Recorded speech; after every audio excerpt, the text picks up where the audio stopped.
कभी कभी जिंदगी की सबसे बड़ी कहानियां वहीं से शुरू होती हैं जहां कोई उम्मीद नहीं होती। किसी तंग गली के कोने में बैठा एक भूखा बच्चा किसी पुराने जूते में पड़े टूटे सिक्के को देखता है और वहीं से उसका मुकद्दर करवट लेता है। ये कहानी है एक ऐसे मासूम की जिसने अपने हालात से हार मानने के बजाय सजदे में सिर झुकाया और एक ऐसी दुआ मांगी जो उसकी तकदीर का नक्शा बदल गई। यह कहानी सिर्फ एक बच्चे की नहीं बल्कि हर उस इंसान की है जो टूटी उम्मीदों में भी रोशनी ढूंढता है। तो चलिए शुरू करते हैं। सर्दियों की सुबह थी।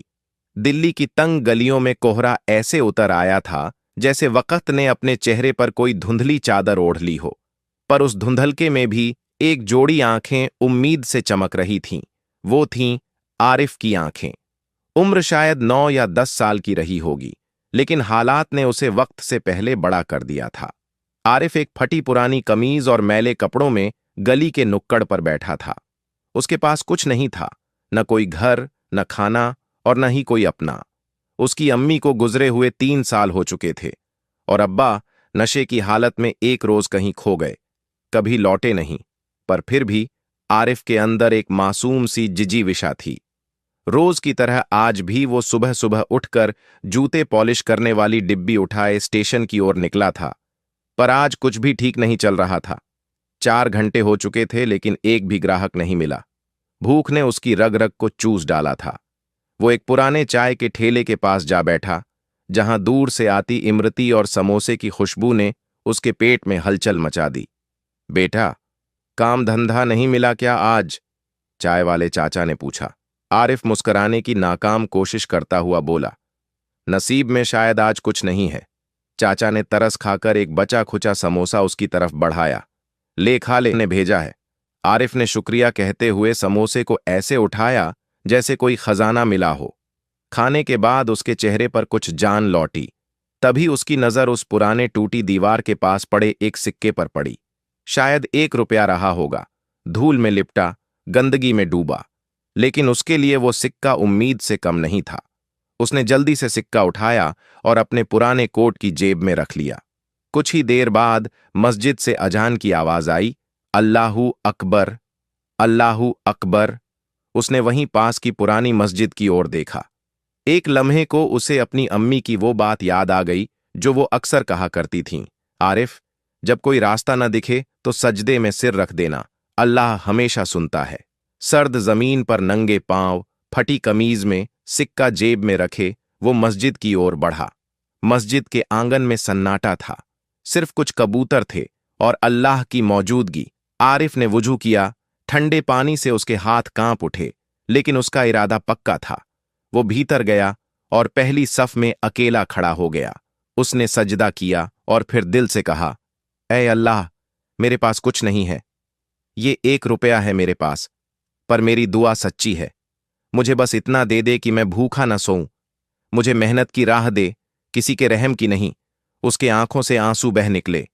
ये एक बच्चे का सजदा था, एक टूटी हुई आत्मा की पुकार। जब वो मस्जिद से निकला, उसे नहीं पता था कि उस एक सजदे ने उसकी तकदीर की जमीन को हिला दिया है। सजदे के बाद आरिफ जब मस्जिद से बाहर निकला तो उसके चेहरे पर सुकून था। दिल हल्का लग रहा था, जैसे उसने अपना बोझ अल्लाह के सामने रख दिया हो। मस्जिद के बाहर एक पुराना पीपल का पेड़ था, जिसकी छांव में बैठकर वो थोड़ी देर आराम करने लगा। उसके सिरहाने वो छोटा सा सिक्का अब भी था, जैसे उसकी दुआ की निशानी। तभी एक काली गाड़ी आकर मस्जिद के बाहर रुकी। गाड़ी से एक अधेड़ उम्र का शख्स उतरा। लंबा कद, सफेद कुर्ता पाजामा, आंखों पर सुनहरी फ्रेम का चश्मा और हाथ में एक पुरानी सी डायरी। उसका नाम था इफ्तिखार साहब और वो एक नामी समाज सेवी थे, लेकिन आम लोगों की नजरों में बस एक सादा इंसान। वो हर शुक्रवार किसी अनजान जगह जाकर किसी जरूरतमंद की मदद करने की कोशिश करते थे। किसी को किताबें, किसी को कपड़े, किसी को बस एक सुनने वाला कान।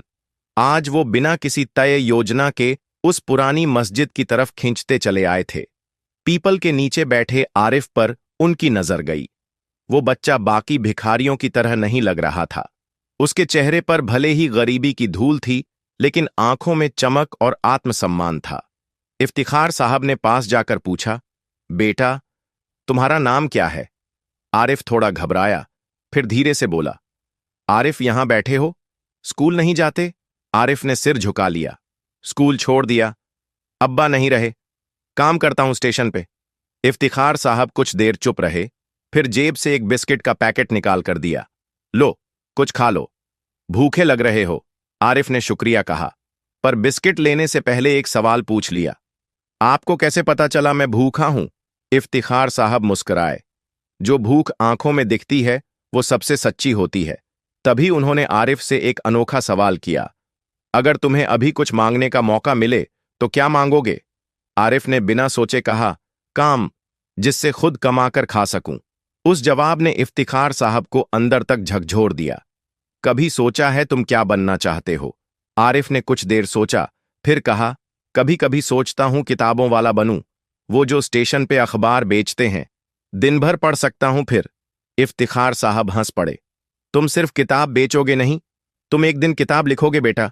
फिर उन्होंने जेब से एक छोटी सी डायरी निकाली और उस पर कुछ लिखा, ये मेरा पता है, अगर कभी कुछ चाहिए या बस बात करनी हो, आ जाना। वो चले गए। आरिफ ने उस डायरी को देखा और पहले तो समझ नहीं पाया कि ये छोटा सा लम्हा उसकी पूरी जिंदगी बदलने जा रहा है, लेकिन उसने उस डायरी को संभाल कर अपने छोटे से झोले में रख लिया, जैसे कोई अमानत हो। वो नहीं जानता था कि इफ्तिखार साहब सिर्फ उसकी मदद नहीं करेंगे, बल्कि उसकी रूह को एक नई उड़ान देंगे। उस मुलाकात के बाद कई दिन बीत गए। आरिफ फिर उसी ढंग से स्टेशन पर काम करता रहा, जूते पॉलिश करता, बूट पोंछता, कभी कभी अखबार बेचने वालों के पीछे पीछे दौड़ता, बस इसलिए कि एक अखबार में कुछ पढ़ सके। पर उस दिन के बाद से एक चीज बदल गई थी। उसके दिल में एक पत्ता सा हिल रहा था, उम्मीद का। इफ्तिखार साहब की दी हुई डायरी उसने कई बार खोली। हर बार उस पते को पढ़ता जैसे कोई चमत्कारी मंत्र हो, पर वो हिम्मत नहीं जुटा पा रहा था वहां जाने की। मन में डर था, अगर उन्होंने मजाक किया हो तो, अगर पहचाने ही ना। पर फिर एक रोज बहुत तेज बारिश हुई। स्टेशन पर काम ठप था। ठंड से कांपते हुए आरिफ ने आखिर तय किया, आज जाऊंगा और देखूंगा कि अल्लाह ने जो दरवाजा खोला है वो कहीं बंद तो नहीं हो गया। वो भीगी हुई डायरी लेकर मीलों पैदल चलकर पहुंचा एक बड़ी कोठी के सामने, जिस पर लिखा था, खैर फाउंडेशन, एक बेहतर कल के लिए। बड़ा सा गेट, अंदर हरियाली और कई लोग। वो झिझकता हुआ गेट पर खड़ा रहा। तभी चौकीदार ने टोका, क्या काम है? आरिफ ने धीरे से जवाब दिया, मुझे इफ्तिखार साहब से मिलना है। उन्होंने खुद कहा था, कौन हो तुम? आरिफ, स्टेशन पे मिलता हूं। उन्होंने डायरी दी थी। चौकीदार संदेह से देख रहा था, लेकिन तभी एक आदमी आया और आरिफ को भीतर ले गया। और तब सामने खड़े थे इफ्तिखार साहब। वही मुस्कुराहट, वही आंखें। अरे, तुम आ ही गए, मैं जानता था एक दिन जरूर आओगे। आरिफ की आंखें भर आईं। मैं डरा हुआ था। डर अच्छा होता है बेटा, जो डरता है वो संभल कर चलता है। इफ्तिखार साहब ने उसे अंदर बुलाया, चाय दी, सूखे कपड़े दिए और फिर बोले, आरिफ, तुम्हें मेहनत करनी होगी, हम तुम्हें काम देंगे, स्कूल भी भेजेंगे, लेकिन ये कोई दान नहीं, ये एक मौका है। आरिफ चौंका, काम और स्कूल भी? हां, हम बच्चों को पढ़ाते हैं, उन्हें हुनर सिखाते हैं। तुम्हारे जैसे बच्चों के लिए ही ये फाउंडेशन है। मुझे पढ़ना है, बहुत कुछ पढ़ना है। आरिफ ने पहली बार खुलकर कहा, और हम तुम्हें वो हर किताब देंगे जिसकी तुम्हें जरूरत है। इफ्तिखार साहब बोले। उस दिन आरिफ ने पहली बार किसी की छांव में चैन की नींद ली।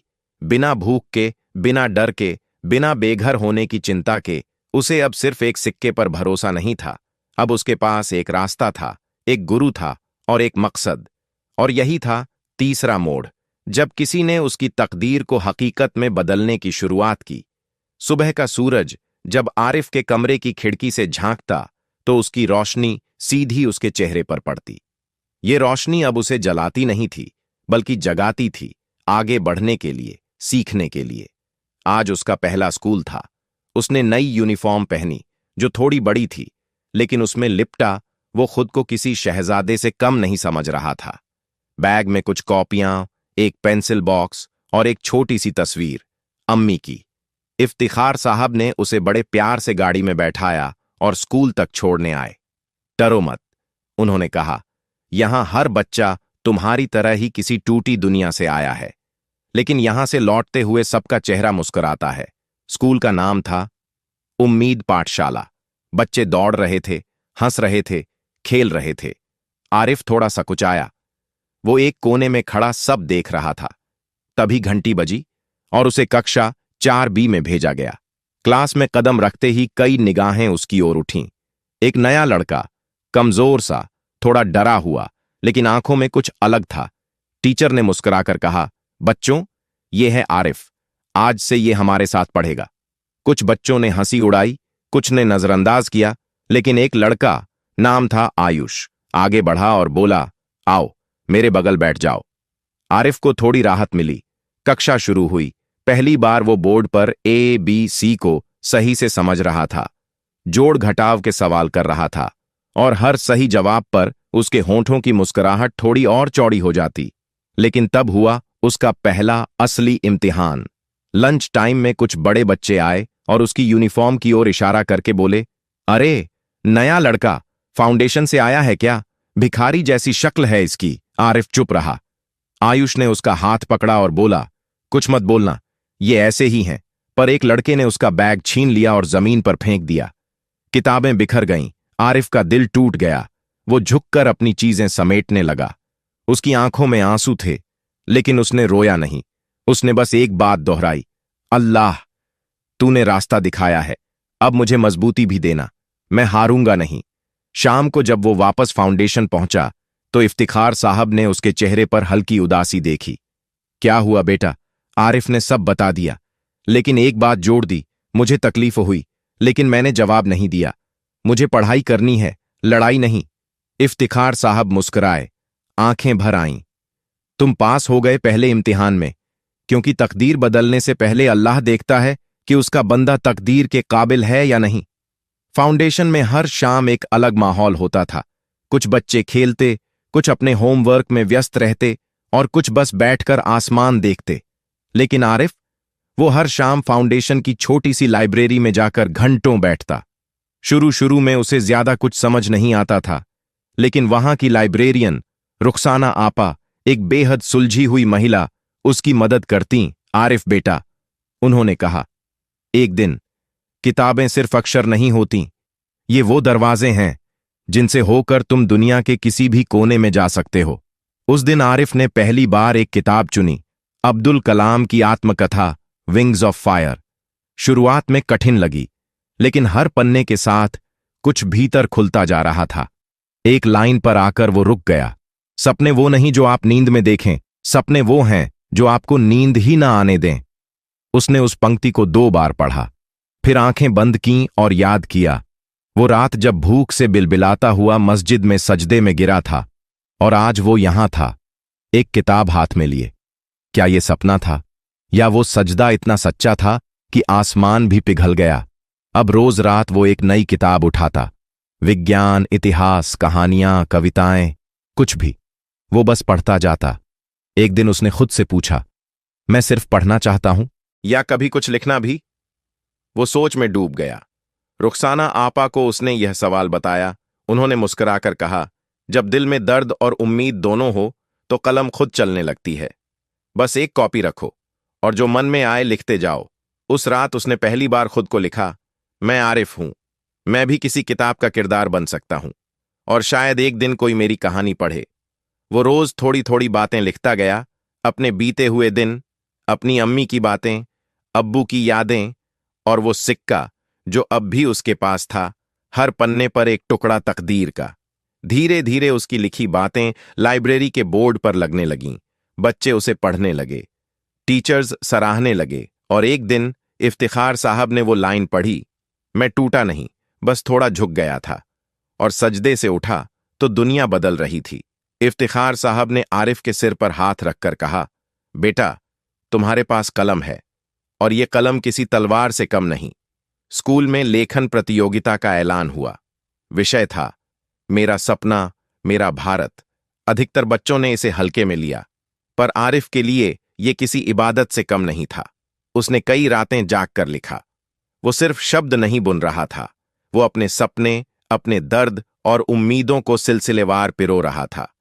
उस लेख में उसकी अम्मी की साड़ी की महक थी, स्टेशन की धूल थी, मस्जिद का सजदा था और फाउंडेशन की छत थी। अंत में उसने लिखा, मेरा सपना है कि जिस भारत में मैं टूटा था उसी भारत में मैं बच्चों के सपनों को पंख दूं। प्रतियोगिता के दिन उसने वो लेख हाथ से लिखा हुआ सौंपा।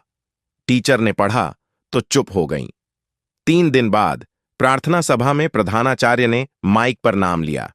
इस वर्ष की श्रेष्ठ लेखनी का सम्मान जाता है आरिफ को। पूरा स्कूल चौंका। कुछ तालियां बजीं, कुछ चेहरे सन्न थे और कुछ जले हुए। आरिफ मंच पर गया, कांपते हाथों से प्रमाण पत्र लिया। वो मुस्कुरा रहा था, लेकिन आंखों में चमक के पीछे एक अजीब सी बेचैनी थी। क्यों? क्योंकि लंच ब्रेक में वही बड़ा लड़का जो पहले दिन उसका मजाक उड़ाता था, अब उसके पास आया। वाह बेटा, बहुत उड़ने लगे हो। गरीब से लेखक बन गए। हम भी देखें कितने दिन टिकते हो। अब जलन शुरू हो चुकी थी। अगले दिन किसी ने उसकी डेस्क पर कागज चिपका दिया, भिखारी लेखक। टैलेंट से नहीं, तरस से जीते हो। आरिफ ने वो पर्चा फाड़ा नहीं, उसे अपने बैग में रख लिया, सबूत के तौर पर कि जब भी कोई ऊपर उठता है नीचे खींचने वाले जरूर मिलते हैं। उसने वो पर्चा ले जाकर इफ्तिखार साहब को दिखाया। इफ्तिखार साहब ने पूछा, गुस्सा आया? आरिफ बोला, नहीं, बस थोड़ा और मजबूत होने की जरूरत है। फिर मुस्कुराकर कहा, अब समझ में आया, नाम सिर्फ ताली नहीं लाता, आजमाइश भी साथ लाता है। इफ्तिखार साहब ने उसकी पीठ थपथपाई। बिल्कुल सही, और तू अब नाम बन चुका है, अब दीवारें भी तुझे पढ़ेंगी। खैर, फाउंडेशन में हर साल एक बड़ी रचनात्मक प्रतियोगिता होती थी, कलम की रोशनी। इसमें देश भर से बच्चों को चुना जाता और उनकी कहानियां, कविताएं या लेख पेश किए जाते एक झूरी के सामने। इस बार आरिफ का नाम सबसे पहले भेजा गया। विषय था किसी अनदेखे रिश्ते की कहानी। आरिफ इस विषय पर सोचता रहा।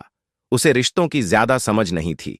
मां का प्यार देखा था, बाकी सब तो जैसे धुंध में गुम था। लेकिन फिर उसे याद आया उसका अब्बू, जो उसे बचपन में छोड़कर चला गया था। वो चेहरा जिसे उसने सिर्फ धुंधली यादों में देखा था, कभी पुकारा नहीं, लेकिन कभी भूला भी नहीं। उस रात उसने पहली बार अब्बू को लिखना शुरू किया, एक काल्पनिक पत्र की तरह। अब्बू, आप जहां भी हैं, क्या कभी मुझे याद करते हैं? मैं अब भी वो सिक्का संभाले हूं जो शायद आपने छोड़ा था। मुझे कुछ देने के लिए नहीं, बल्कि ये बताने के लिए कि दुनिया में कुछ चीजें खोकर भी मिल सकती हैं।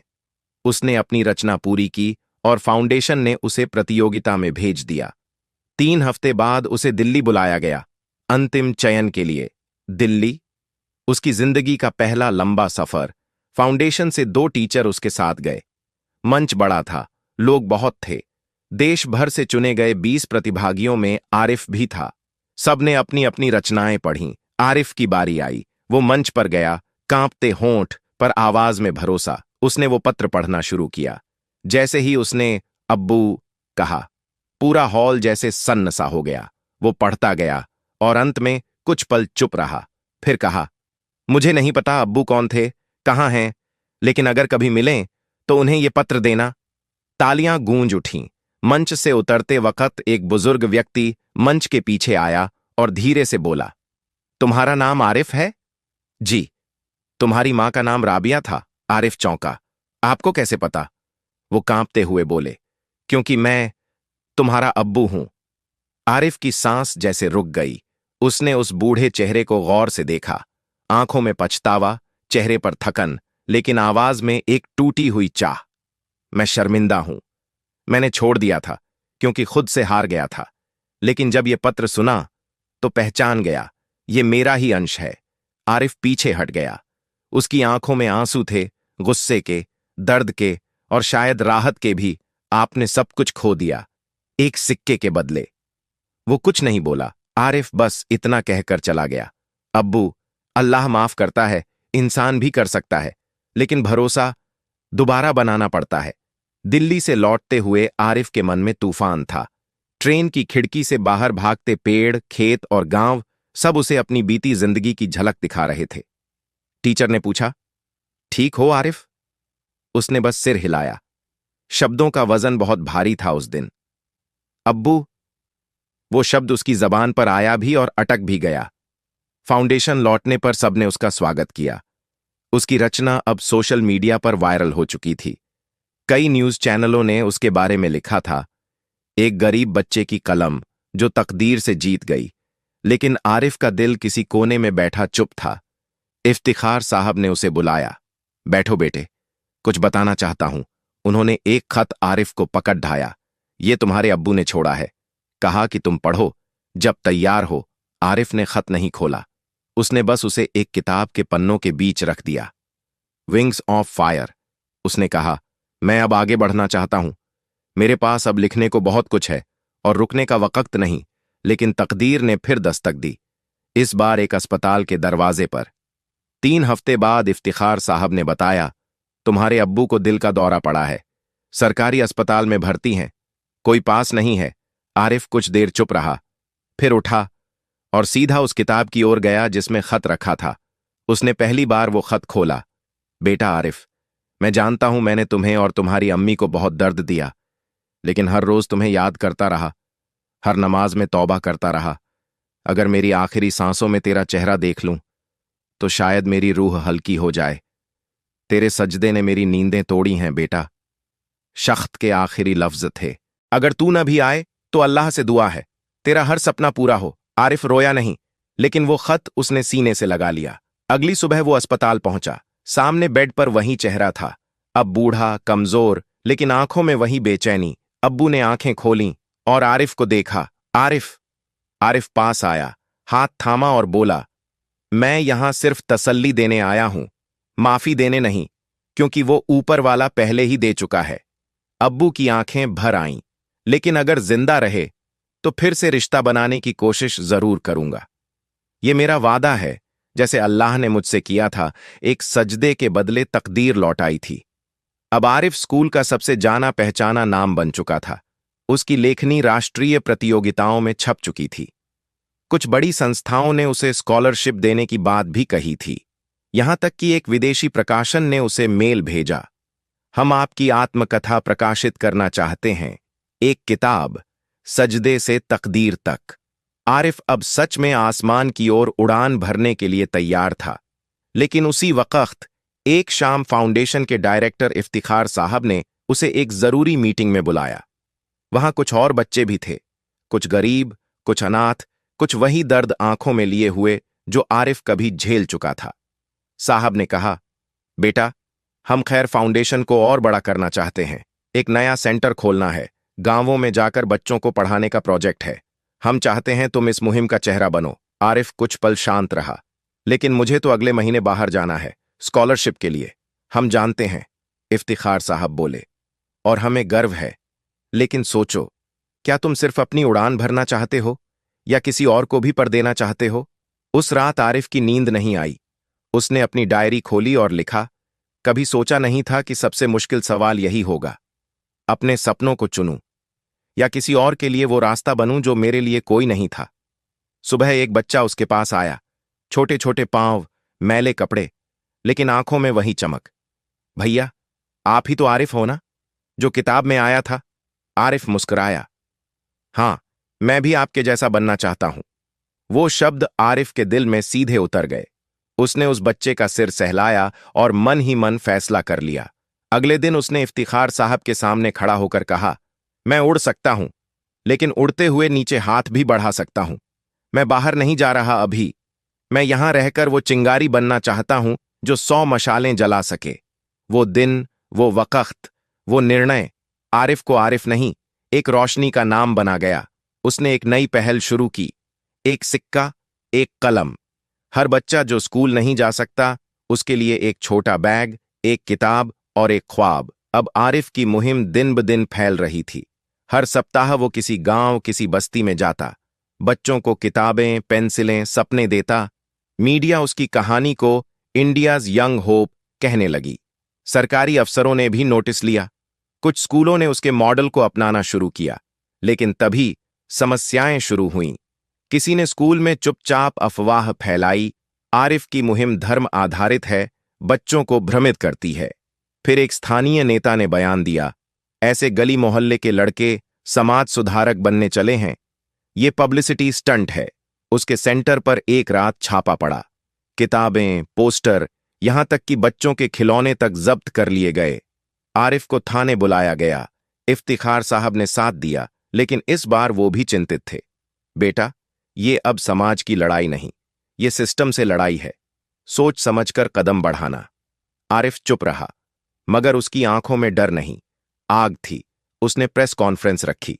वहां कैमरे, पत्रकार और सामने वही नेता जो उसका विरोध कर रहा था। आरिफ मंच पर खड़ा हुआ। मैं कोई धर्म नहीं सिखा रहा साहब, मैं सिर्फ उन हाथों में कलम दे रहा हूं जिनमें आज भी भीख का कटोरा है। अगर किताबें बांटना गुनाह है तो हां, मैं गुनहगार हूं।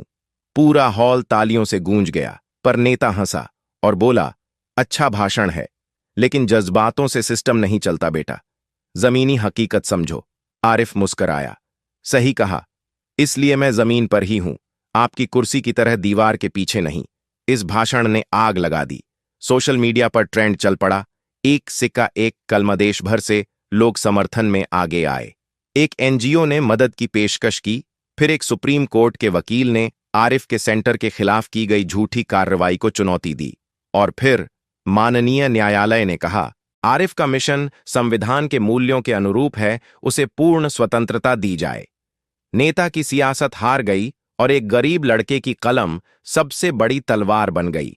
कुछ ही दिन बीते थे उस कोर्ट के फैसले को, और एक सिक्का एक कलम अब एक अंतर्राष्ट्रीय मुहिम बन चुकी थी। आरिफ को यूनेस्को की ओर से आमंत्रण मिला, वर्ल्ड यूथ एजुकेशन कॉन्फ्रेंस। पर इस आपके संघर्ष और लेखन ने दुनिया को बताया है कि बदलाव जमीन से होता है। हमें गर्व होगा कि आप भारत का प्रतिनिधित्व करें। पूरा फाउंडेशन झूम उठा। हर बच्चा, हर शिक्षक, हर पत्रकार इस खबर को फैला रहा था। पर एक इंसान था जो चुप था, राबिया बी, आरिफ की मां, जो अब कुछ महीनों से बीमार चल रही थीं। उन्हें कभी बताया नहीं गया था कि उनकी बीमारी धीरे धीरे गंभीर हो रही है। डॉक्टर ने आरिफ को बुलाकर साफ कहा, उन्हें अब ज्यादा वक्त नहीं है, उन्हें चाहिए सिर्फ सुकून और आपकी मौजूदगी। आरिफ की आंखें भीग गईं। उस रात वो मां के पास बैठा, उनका हाथ थामे, और मां फुसफुसाईं, जा बेटा उड़ जा, मैंने तुझे रोके रखा बहुत, अब तू तारा बन। लेकिन अम्मी, अगर मैं चला गया, और वो वाक्य पूरा नहीं कर पाया। राबिया ने मुस्कुराकर कहा, अगर मैं चली भी जाऊं तो चैन से जाऊंगी ये देखकर कि मेरी औलाद किसी का आसमान बन गई। तू गया तो मेरी रूह को फक्र मिलेगा। आरिफ ने पहली बार अपनी मां की झुर्रियों में चमकती वो रोशनी देखी जो सिर्फ मां के दिल से ही निकल सकती है। एक हफ्ते बाद आरिफ पेरिस पहुंचा। उसका भाषण था, मैं एक सिक्के से शुरू हुआ था। वो सिक्का किसी की भीख नहीं था, बल्कि रब की पहचान थी, और मेरा पहला सजदा एक मां की गोद में हुआ था। आज मैं जो हूं वो सिर्फ इसलिए कि मैंने उस सजदे की कीमत पहचानी। पूरा हॉल तालियों से गूंज उठा, लेकिन उसी वक्त उसके मोबाइल पर एक मैसेज आया। राबिया भी अलविदा कह गईं। वक्त वहीं थम गया। आरिफ उस मंच पर खड़ा रहा। आंसू आंखों से गिरने से पहले दिल में समा गए। अम्मी, आपने सच कहा था, आप नहीं रहीं, लेकिन मैं अब रुकूंगा नहीं। वो भाषण, वो आंसू और वो दर्द पूरी दुनिया ने देखा, और तभी एक नया नाम उभरा, boy of the prayer and the coin. कुछ साल बाद आरिफ अब 26 वर्ष का युवा बन चुका है। उसके पास दुनियावी पहचान है, अवार्ड्स, किताबें, संस्थाएं, लेकिन उसका दिल अब भी उसी बस्ती में धड़कता है जहां से वो चला था। एक सिक्का, एक कलम अब 14 देशों में काम कर रहा है। हर साल वो अपने गांव जाता है, अपनी मां की कब्र पर, और वहीं बैठकर बच्चों को कहानी सुनाता है। एक सिक्का और एक सजदा से शुरू हुई ये कहानी अब लाखों दुआओं की तिजोरी बन चुकी है। उसी बस्ती में अब एक बड़ी लाइब्रेरी है, राबिया ज्ञान सेंटर। हर ईंट में लिखा है, यहां तकदीर बदली जाती है, कलम से, सजदे से और मां की दुआ से। एक नन्हा बच्चा एक पुराने सिक्के को उंगलियों में घुमा रहा है। पास ही आरिफ बैठा है, शांत, मुस्कुराता। बच्चा पूछता है, भैया, क्या इससे भी तकदीर बदलती है? आरिफ कहता है, अगर दुआ सच्ची हो और सजदा गहरा तो हां, एक सिक्के से भी तकदीर बदल सकती है। और वहीं कहानी पूरी होती है।